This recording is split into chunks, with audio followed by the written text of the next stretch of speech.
Você imagina que unha encravada só é nos pés ou tem nas mãos também? Eu acredito que tem nas mãos também. Mas você já viu algum caso? Não, ainda não. Ainda não, né? Mas... Hã? Ah, Já viveu não. Ele disse que não, então não viveu também, né? Não viveu. Olha, porque eu acho que viver não deve ser muito bom não, hein? Você já imaginou nas mãos? Bom, nós vamos conversar com a Juliette Gonçalves, que é podóloga, e ela é especialista em cuidar e prevenir. Primeiro cuidar e prevenir. E se caso aparecer mão encravada, tratar, na verdade, esse incômodo no pé. Nós vamos falar sobre esse assunto, mas eu tive a curiosidade e eu fiz uma pergunta para ela se existia unha encravada nas mãos, porque é raro a gente ouvir falar, mas tem? Tem sim. Bom dia. Bom dia. Seja bem-vinda ao nosso programa. Obrigada. Uma honra aqui mais uma vez. Vanusa, os casos nas mãos costumam ser a paroníquia.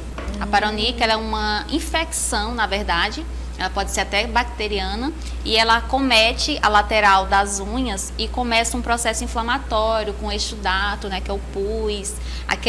É uma coisa bem dolorosa mesmo. E vai depender de cada pessoa, né? Às vezes a pessoa tem a mãozinha, os dedos delicados demais, a pele fina, eu digo assim. E pode acontecer, dependendo do corte dessa unha, infeccionar verdadeiramente até a unha encravar. Agora sim, no caso dos pés é diferente. A gente vê aqui um pé, né? E vê os dedos, na verdade, desse pé. E muitas vezes dizem assim, olha, não corte os cantinhos das unhas. Afinal de contas, é certo ou não é certo cortar o cantinho das unhas? E quem pode fazer esse tipo de corte? Eu tenho essa curiosidade. Então, não pode fazer esse corte. As unhas é para ser cortada somente na frente. Você corta aqui na frente e não mexe nas laterais. Sempre que você tenta cortar nas laterais, até porque o instrumento que você usa em casa não é o adequado. Então, isso pode acabar trazendo esse transtorno. Como é que a gente pode prevenir essas unhas encravadas, né? Primeiro, para depois a gente ir para o lado do tratar. Então, uma das causas que dá unha encravada são os sapatos apertados. Então, cuidado com o calçado que se utiliza. Também tem que observar a anatomia da sua unha, porque se ela já tem uma tendência, uma predisposição para encravar, então o ideal é que o corte seja feito por um profissional. Tem que procurar um profissional mesmo. E você trouxe essa imagem, né, para mostrar. No caso dessa unha, a gente percebe que tanto a unha é uma unha que tende a estar encravada e inflamada, né? Então, quando você faz um corte errado, fica uma pontinha ali que nós chamamos de espícula. E a partir dessa espícula, que vai fazendo o atrito na pele, começa o processo inflamatório. No caso, ela vai crescendo para dentro da pele. Exato, ela vai... Na verdade, até quando você pisa, quando encosta a pele naquela pontinha de unha, vai começando a inflamação. A inflamar. Isso. Bom, a pessoa, para prevenir, ela tem que primeiro... Vai fazer essa unha dos pés, já tem que logo informar para aquela pessoa que faz as unhas. Olha, corte ela somente retinha, nada de cortar os cantos da minha unha. Isso. Uma das coisas que evita, ameniza, até durante mesmo a própria limpeza, Sim. antes do corte, é você limpar de dentro para fora. A gente tem uma mania de... Né, a nossa cultura, na verdade, de limpar as unhas começando da frente, levando, né, para o final, para distal. Eu vou falar de uma forma mais para final do dedo. E na verdade, sim, não, você começa aqui e traz para fora. Sim. Você começa a limpar de dentro para fora. Vai mexendo. Vai aliviar, vai evitar já uma possível empurrar daquela pelezinha. Sim, para dentro da pele né, dessa unha. Me fala para quem chegou já com problema até você. A pessoa, ela vai lá fazer as unhas, aí naquele dia que fez muito mal para a unha dela, ela vai procurar quem? A podóloga. Aí ela já chega com problema. A hora de tratar, como é que acontece esse tratamento e que com certeza deve incomodar muito? Bastante. Então, a partir do momento que já chega com o processo inflamatório, a gente começa a fazer primeiro uma anamnese para entender como aquilo tudo está acontecendo, porque muitas vezes... porquês, né? Os porquês. Aí, depois de entender toda a necessidade, todo o problema desse paciente, então a gente começa a informar os tratamentos possíveis para aquilo ali. Nesse caso aqui, essa unha já se nota que ela sofreu um trauma. Ela tá doente. Isso. Né? Além do corte dela, também teve um trauma, uma pancada, ou o próprio calçado fez uma pressão aí e provocou essa situação. Então a gente vai encontrar as respostas para esse porquê e começar então o tratamento. É feita a retirada da espícula, que é o pedacinho da unha que está promovendo isso aí. É um que ela tá ali em um determinado localzinho só inflamando, né? Isso. E aí a gente faz essa retirada, até mesmo como forma de fazer uma abertura entre pele e unha, já promove um alívio de imediato. O paciente já sai do consultório sem dor, já sai tranquilinho. Então, às vezes, em 24 horas, ele já nem lembra mais que teve aquela unha inflamada. Bom, já que a gente está falando de unha encravada, a gente chama atenção para as pessoas que têm problema de diabetes, aquelas pessoas que chegaram na terceira idade, mas aquelas pessoas também que têm problema com menopausa. Eu percebo que muitas mulheres, quando elas chegam numa determinada idade, que elas chegam, muitas vezes até na menopausa mesmo, parece que os hormônios, de uma certa forma, não ajudam naquele momento, né? E a gente vê muitas mulheres com queixas de unhas assim. O que acontece... Que é isso? Nós mulheres, né, vamos chegando nesse bendito momento. Sim. E perdemos muitos hormônios. E as nossas unhas, elas são o nosso, como é que eu posso falar a palavra? Ela é o nosso porta-recado, digamos assim. Ela informa como é que está a saúde do nosso corpo. Então, se você está com anemia, está com baixa vitamina D, por exemplo, as unhas elas começam a passar o recado. Quebradiças, enfraquecidas. Então, você tem que ver como é que está a saúde, como é que está a sua saúde. Sim. Tanto mulheres quanto homens. As unhas muito quebradiças, enfraquecidas, doloridas. Então, é algo que seu corpo não está avisando, não está bem. Então, as mulheres, elas passam por isso. Então, tem que fazer um fortalecimento da situação imunológica para refletir para as unhas. Então, as unhas saudáveis, corpo saudável. Muito bom. Lorena, a gente só tem essa foto ou a gente tem outras fotos?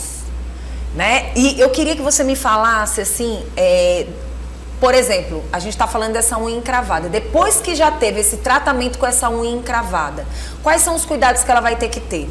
Então, o ideal ideal primeiro é fazer a prevenção. Você ir num profissional adequado para ele ficar cuidando das suas unhas, para que não venha acontecer essa situação. Sim. Aconteceu, então nesse caso a gente precisaria iniciar um tratamento para não ter a reincidência, para não acontecer novamente. Você falou dos sapatos. A partir do momento que essa pessoa vive tendo problema com unha encravada, ela também vai ter que mudar a ideia de alguns sapatos muito fechados na frente. Por exemplo, os chamados escarpins da vida, que são bem fininhos na frente, eles também ajudam? Sim, é um dos maiores causadores para as mulheres de unhas encravadas, porque você até pode usar sim, mas você tem que fazer uma proteção antes na sua unha. Uma coisa bem simples que você pode fazer para quem tem a recorrente, a unha encravada, é colocar um filetezinho de algodão. Pega o fio de algodão, faz um fiozinho e coloca ali naquela lateral. Quando você calça o sapato, vai amenizar o atrito. Vai amenizar o atrito e evitando. No caso, a unha tá aqui, aí você faz assim um enroladinho de um algodão e coloca naquela partezinha do canto da unha. Exato. Interessante, não sabia disso, porque eu sou apaixonada por escarpão, até que eu não tenho problema com unha encravada. Mas é algo a se chamar a atenção. Até porque eu tenho uma joanetezinha, e a joanetezinha, ela tende a colocar os dedos mais assim. Isso. Então, provavelmente por isso eu não tenha problemas com unhas encravadas. Mas para quem tem os dedos bem espaçados, tem mais problemas, provavelmente? Sim, é porque a nossa pisada, ela contribui muito para esse problema. Então, você tem que, muitas vezes, passar por um fisioterapeuta para fazer um calçado específico, uma palmilha, às vezes, corretiva, para amenizar esse processo. Quando vocês estão lá no processo do cuidado com essas unhas, até isso vocês percebem? Sim, e aí hoje nós já temos alguns podólogos que fazem essa parte também. Mas nós passamos para o profissional, orientamos o nosso paciente a passar por esses procedimentos. Ele vai sendo avisado de todo o protocolo de tratamento que ele precisa fazer. Quais seriam os maiores problemas de unha encravada persistente? O que acontece muito é que tem paciente que adora mexer na unha em casa. E tem também aquele cliente final que a gente às vezes ouve quando eu tô assim, né? Nas pedicures e manicures da vida, a gente vê... Não, é pra cortar sim, eu quero que tire o canto da minha unha. Às vezes eu penso, não vou mexer aqui não. Mas eu quero. Exato. E quando aquela profissional, mesmo se recusando, não mexe, mas... ele chega em casa, tem pessoas que saem da manicure corta sozinho, ou sai do podólogo, ele ainda quer cutucar mais um pouquinho. Então ele chega em casa e ainda vai mexer. E aí começa o problema. São vários tipos de problemas que a pessoa pode ter, né? Isso. Com a inflamação desse dedo, chegar a perder unha. Pode acontecer? Pode acontecer. O calçado, por exemplo, quando ele é muito apertado, ele promove uma pressão nessas unhas. Já vi pacientes que perderam as 10 unhas com o calçado errado. O coturno, por exemplo, né, desses agentes que precisam fazer uso dele. Sapatos com bico de ferro. Então, tudo isso acaba ocasionando... O que fala das bailarinas, né? Exato. As bailarinas que usam sapatilha de ponta sofrem, viu? A gente até brinca que bailarina não tem unha, ela só tem a pontinha do dedo. Ai, gente, que complicado. Então, fica as dicas, né? Primeiro, se você sente que essa unha tá encravando e vive persistindo, é interessante que procure um podólogo, né? Isso, fazer a prevenção é o ideal. Então, procura o podólogo antes dela encravar. Ela encravou, já corre lá, não tenta fazer receitas caseiras, não tenta resolver sozinho, sem a ajuda do profissional. Tem que ir lá. Faltou alguma dica pra gente levar pra quem tá em casa? Então, as unhas, ela, assim como toda a pele, ela precisa também de um fortalecimento. Sim. Então, compra um óleozinho essencial, um fortificante para essa unha, um fortalecedor, e faz uso também. Pronto, era isso que eu queria saber. É interessante esses produtos que são usados diretamente na unha, né? A gente sabe que tem um cuidado, como você falou, da própria vitamina D, lógico que indicado pelo profissional, porque o profissional vai saber se você tá ou não precisando dessa vitamina D. Mas tem a questão também desses outros produtos, desses outros itens que aparecem. Geralmente as pessoas dizem, olha, você tem que cuidar de dentro para fora, mas no caso da unha, não, esses fortalecedores ajudam, né? Sim, fortalecedores que não sejam a base de esmalte, fortalecedores que sejam a base de óleos essenciais ou de algum outro componente indicado pelos profissionais para que você faça uso. Eu tenho uma curiosidade, a história de uma basezinha, do óleozinho com cravo, funciona mesmo? Não funciona. E ainda você pode ter um processo alérgico. Tá vendo? Por isso que é bom a gente perguntar. Quando a gente tem dúvida, a gente tem que perguntar. Porque muita gente, olha, usa o olhinho de cravo, usa a base de cravo, que é maravilhosa. Vai fortalecer e vai ser excelente pra tua unha, tá vendo? O cravo, ele é excelente para as unhas. Sim. Mas, por exemplo, o óleo de cravo é essencial. Ele, junto com outro óleo, que você faz um blend, né, que é uma mistura de óleos, então ela sim pode ser colocada na unha. Mas o cravo propriamente não, porque pode haver a reação alérgica. Tá certo. Gente, eu quero agradecer a nossa princesa, que veio hoje aqui pra gente, a nossa querida Juliette, que veio dar dicas de como você pode cuidar das suas unhas encravadas. Quando você pensa que é uma coisa muito simples, pode se tornar algo muito sério, não é isso? Isso mesmo. E Vanusa, uma das coisas para os cuidados dos pés são a hidratação, né? E hoje eu trouxe aqui um mimo para você. Meu Deus, que coisa! Tô precisando, viu? Tô precisando. Obrigada, minha princesa. Obrigada. Vou hidratar meus pés, né? Porque eu acho que preciso. Afinal de contas, a gente vive de sapato, né? A gente acaba esquecendo os bonitinhos. Mamãe vai cuidar de você mais vezes, viu? Não se preocupe, não só no dia da pedicure, não. Mas muito obrigada, tá? Pelo mimo. Vou dar uma olhadinha assim. E queria que você deixasse teu Instagram para as pessoas que quiserem entrar em contato com você. Tá bem. Meu Instagram é Juliette Gonçalves, _podóloga. E também tem o metamorfosespa.te.